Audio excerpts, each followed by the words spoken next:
Halo para sahabat, kali ini kita akan bahas tentang Financial Reporting System and Managerial Reporting System. Dalam bahasa Indonesia, kita sering mendengar tentang sistem laporan keuangan dan sistem laporan manajemen. PPT ini disusun oleh saya sendiri. Nama saya Evi Suryani Nenggolan. Nomor induk mahasiswa saya 1811151643. Saya berasal dari kampus Universitas IBBI Medan dengan dosen pembimbing Bapak Bofadli.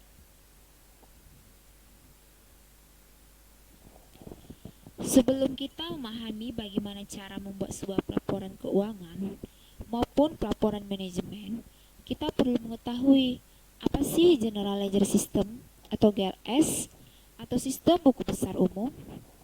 GLS sendiri memiliki karakteristik sebagai penghubung ke sistem lain dalam suatu perusahaan melalui arus informasi. Ringkasan dari siklus transaksi dibuat menjadi GLS yang digunakan sebagai input untuk membuat suatu FRS maupun MRS. Sebagai sebuah input, General Ledger System harus mengumpulkan data dengan segera serta akurat, mengklasifikasikan data sesuai kode akun yang ditetapkan oleh perusahaan itu, serta harus memastikan kevalidan dari suatu transaksi. Barulah kemudian, bila semua telah terpenuhi, data transaksi dapat diproses lebih lanjut. Dalam bagian pemrosesan data, posting transaksi ke dalam akun sebenarnya, serta membuat penyesuaian apabila transaksi tersebut memerlukan penyesuaian. Setelah itu, kita akan dapat menghasilkan sebuah output yang tepat waktu serta berkualitas. Sumber input dalam GLS berasal dari sebuah voucher jurnal yang dapat digunakan untuk mewakili rangkuman transaksi yang serupa atau satu transaksi yang unik, serta mengidentifikasikan jumlah keuangan dan akun buku besar yang dipengaruhi. Sebuah voucher jurnal perlu diotorisasi oleh manajemen yang bertanggung jawab. Kita akan bahas satu persatu. Yang pertama, kita akan bahas tentang sistem laporan keuangan ataupun biasa disebut Financial Reporting System atau FRS. Apa sih pengertian sistem laporan keuangan itu? Sistem laporan keuangan itu sendiri adalah laporan keuangan yang ditambah dengan informasi-informasi lain yang berhubungan, baik langsung maupun tidak langsung, dengan sistem informasi yang disediakan oleh sistem akuntansi keuangan, seperti tentang sumber daya perusahaan. Dalam standar akuntansi keuangan sendiri menjelaskan bahwa tujuan laporan keuangan adalah menyediakan informasi menyangkut posisi keuangan, kinerja, serta perubahan posisi keuangan suatu perusahaan yang bermanfaat bagi sejumlah besar pemakai dalam pengambilan keputusan. Sistem buku besar umum atau General Ledger System merupakan sumber data primer bagi sistem laporan keuangan. FRS bersifat wajib, baik aplikasi maupun isi. Waktu atau format informasi yang dihasilkan ditentukan atau diwajibkan oleh badan otoritas seperti IRS, SEC, atau AICPA. Karena terintervensi operasional dari GLS dan FRS biasanya dipandang sebagai suatu sistem yang terintegrasi. Penerima utama dari informasi laporan keuangan adalah para pengguna eksternal, seperti pemegang saham, kreditor, dan pejabat pemerintah. Secara umum dapat dikatakan bahwa para pengguna informasi luar tertarik dengan kinerja perusahaan secara keseluruhan. Oleh karena itu, mereka memerlukan informasi yang memungkinkan mereka mengamati tren kinerja selama beberapa waktu untuk melakukan perbandingan di antara perusahaan yang berbeda.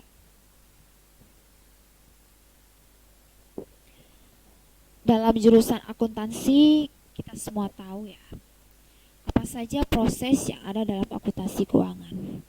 Di sini saya hanya menyebutkannya, tidak menjelaskannya. Yang pertama dalam proses akuntansi itu mencatat transaksi dari dokumen. Kedua, mencatat transaksi dalam jurnal khusus. Ketiga, membukukan buku-buku besar pembantu. Keempat, membukukan ke buku besar umum. Kelima, menyiapkan neraca percobaan. Keenam, membuat jurnal penyesuaian. Ketujuh, menjurnal dan membukukan jurnal penyesuaian. Kedelapan, menyiapkan neraca yang telah disesuaikan. 9, menyiapkan laporan keuangan ataupun kertas kerja. Ke-10, menjurnal dan membukukan jurnal penutup. Terakhir, kita harus menyiapkan neraca setelah penutupan. Dalam GLS ataupun FRS terdapat risiko potensial. Yang pertama, adanya jejak audit yang tidak sempurna, akses yang tidak diotorisasi ke buku besar umum, akun buku besar umum yang tidak seimbang dengan akun buku besar pembantu, dan saldo akun buku besar umum yang salah karena voucher jurnal yang salah atau tidak diotorisasi. Jika risiko potensial ini tidak dikendalikan, risiko ini yang tadi saya sebutkan dapat menyebabkan laporan yang salah dan dapat menyesatkan para pengguna, serta dapat menyebabkan kerugian keuangan yang signifikan bagi perusahaan dan sanksi dari pihak yang berwenang karena tuntutan yang dapat timbul.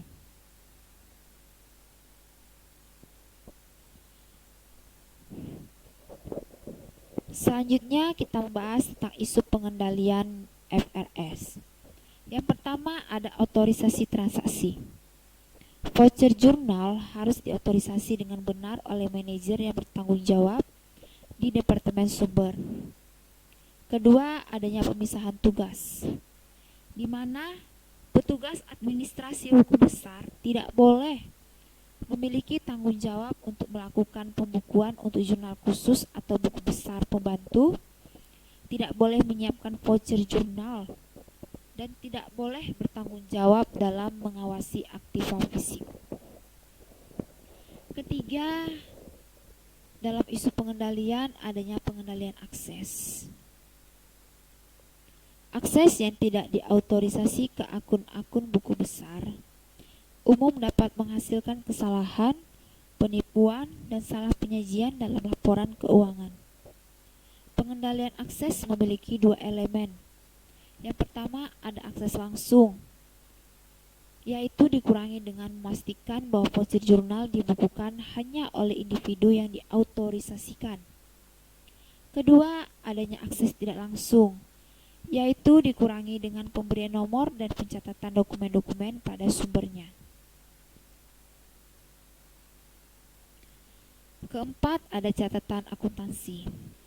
Jejak audit adalah jaringan dokumen, jurnal, dan buku besar yang didesain untuk memastikan bahwa suatu transaksi dapat secara akurat ditelusuri melalui sistem tersebut dari awal sampai di posisi akhir.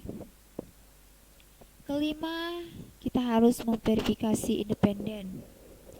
GL ataupun FRS, Departemen secara independen merekonsiliasikan dan membukukan voucher jurnal ke akun-akun buku besar umum. GLS ini menghasilkan dua laporan operasional yang menjadi bukti akan keakuratan proses, yaitu daftar voucher jurnal dan laporan perubahan buku besar umum. Daftar voucher jurnal menyediakan perincian yang relevan tentang setiap voucher jurnal yang diterima oleh FRS sebagai input. Laporan perubahan buku besar umum menyajikan pengaruh transaksi voucher jurnal pada akun buku besar umum. Selanjutnya kita bahas tentang sistem pelaporan manajemen atau manajemen reporting system. Sistem pelaporan manajemen menyediakan informasi yang diperlukan oleh manajemen untuk merencanakan dan mengendalikan aktivitas MRS memperoleh data keuangan dan non-keuangan dari kegiatan operasional dan dari data buku besar umum tradisional. Oleh karena itu, MRS dapat berupa sistem yang dapat berdiri sendiri atau diintegrasikan dengan aplikasi sistem informasi akuntansi lainnya, seperti sistem entry pesanan atau sistem pengadaan. Aplikasi MRS bersifat bebas. Beda ya sama sistem laporan akuntansi tadi. Jika MRS bersifat bebas, nah kalau FRS dia bersifat wajib. Aplikasi MRS bersifat bebas, baik aplikasi maupun isi, waktu atau format informasi yang dihasilkan tidak ditentukan atau diwajibkan oleh badan otoritas. MRS dianggap sebagai elemen penting dalam sistem pengendalian internal perusahaan. Sistem laporan yang mengarahkan perhatian manajemen ke masalah-masalah dengan tepat waktu, juga mempromosikan efektivitas manajemen sehingga mendukung tujuan bisnis organisasi. MRS telah diakui secara resmi dalam SAS 78 yang mengharuskan manajemen untuk menyediakan sarana formal untuk memantau fungsi pengendalian internal. Hal ini dapat dicapai melalui pemisahan prosedur audit atau dengan aktivitas pengawasan yang berkelanjutan. Salah satu teknik untuk mencapai pengawasan berkelanjutan adalah penggunaan laporan manajemen secara tepat waktu, sehingga memungkinkan para manajer fungsional untuk mengawasi pengendalian operasi mereka dengan merangkum aktivitas, menunjukkan tren, dan mengidentifikasi pengecualian dari kinerja normal. Laporan manajemen yang dirancang dengan baik akan memberikan bukti mengenai berfungsi atau tidaknya pengendalian internal. Lanjut, kita akan bahas faktor apa sih yang mempengaruhi MRS. Yang pertama, ada proses pengambilan keputusan. Dalam proses pengambilan keputusan, langkah-langkahnya itu ada. Pertama, kita harus mengidentifikasi masalah. Kita harus mengetahui perbedaan antara masalah dengan gejala. Karena melakukan suatu gejala sebagai suatu masalah akan mengarah ke keputusan yang salah. Untuk menentukan masalah tertentu, mungkin diperlukan pengujian tambahan dan data yang mencukupi. Kedua, kita harus mengevaluasi solusi alternatif. Dengan mengambil keputusan, manajer harus mengidentifikasi dan pertimbangkan semua pilihan. Pilihan yang diidentifikasi pada saat ini menetapkan batasan-batasan pada kualitas keputusan akhir. Biasanya lebih baik menyangkal kebaikan pilihan daripada sekadar mengasumsikan bahwa tidak ada sama sekali, namun akhirnya kesempatan tersebut hilang. Dalam mengevaluasi solusi alternatif, kita harus memilih kriteria keputusan, mengidentifikasi kriteria keputusan dan menetapkan bobotnya, menilai setiap alternatif, dan terakhir kita harus menghitung nilai timbang. Ketiga, ada implementasi solusi terbaik. Pengambilan keputusan harus mempertimbangkan semua sumber daya yang perlu untuk mengimplementasikan keputusan tersebut. Hal itu mungkin memerlukan pengembangan rencana implementasi yang terperinci dengan batas waktu dan poin-poin pengecekan untuk memastikan bahwa semua tahap implementasi berjalan sesuai jadwal. Tahap implementasi solusi terbaik, yang pertama ada mengatur pembiayaan proyek, kedua menegosiasikan kontrak dengan para pemasok dan kontraktor, ketiga mendapat lisensi, izin pembangunan dan otorisasi wilayah, keempat mengorganisasikan program pelatihan kembali untuk para pegawai yang dihadapkan dengan praktek, prosedur dan peralatan baru, kelima merencanakan perubahan dari sistem lama ke sistem baru. Terakhir, kita melakukan peninjauan pasca implementasi. Peninjauan pasca implementasi paling baik dilakukan setelah periode pembiasaan dengan sistem baru sudah dilalui. Tujuan pemeriksaan ini adalah untuk menentukan apakah keputusan dan proses pengambilan keputusan itu sudah tepat.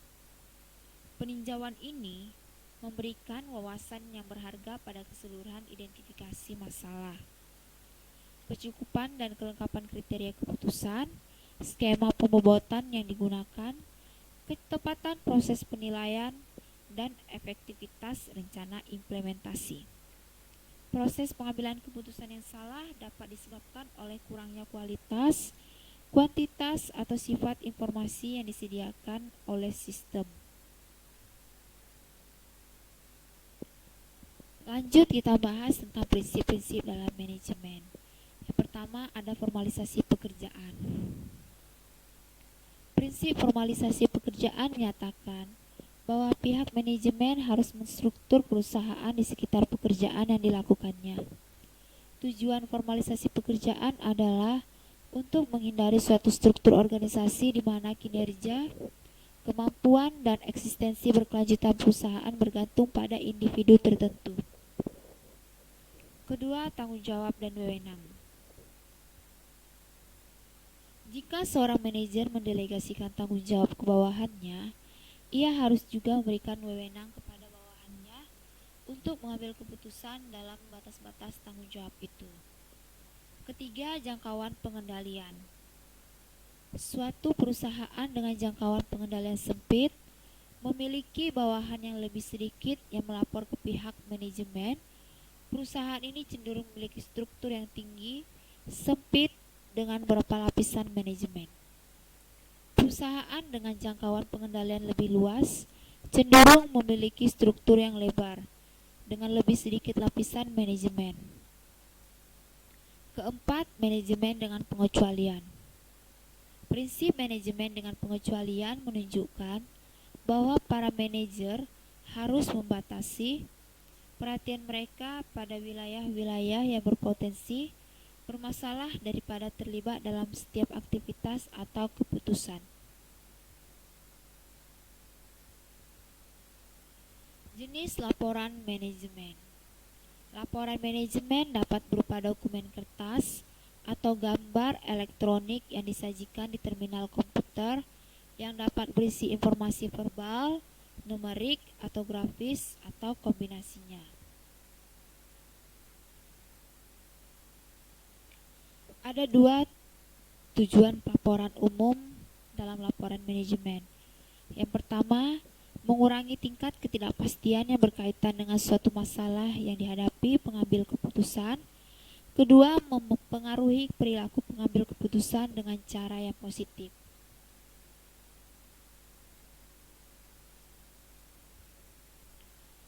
Lanjut kita membahas tentang keputusan pengendalian manajemen. Salah satu kegiatan pengendalian manajemen adalah memotivasi para manajer di semua wilayah fungsional untuk menggunakan sumber daya, termasuk bahan baku, personel, dan aktiva keuangan seproduktif mungkin.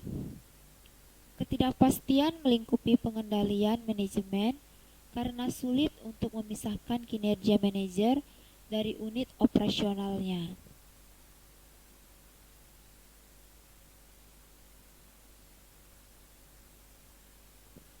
Keputusan pengendalian operasional lebih sempit daripada keputusan strategis dan taktis karena berkaitan dengan pekerjaan operasional rutin.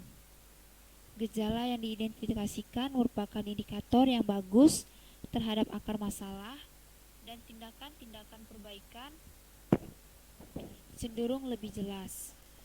Keputusan pengendalian operasional memiliki 3 elemen dasar. Yang pertama, penetapan standar. Kedua, evaluasi kerja. Ketiga, pengambilan tindakan perbaikan. Terima kasih karena sudah mau mendengarkan dan melihat PPT dari saya. Selanjutnya, jika ada PPT dari saya, kiranya para sahabat berkenan kembali untuk menontonnya. Terima kasih para sahabat, sampai jumpa di lain waktu.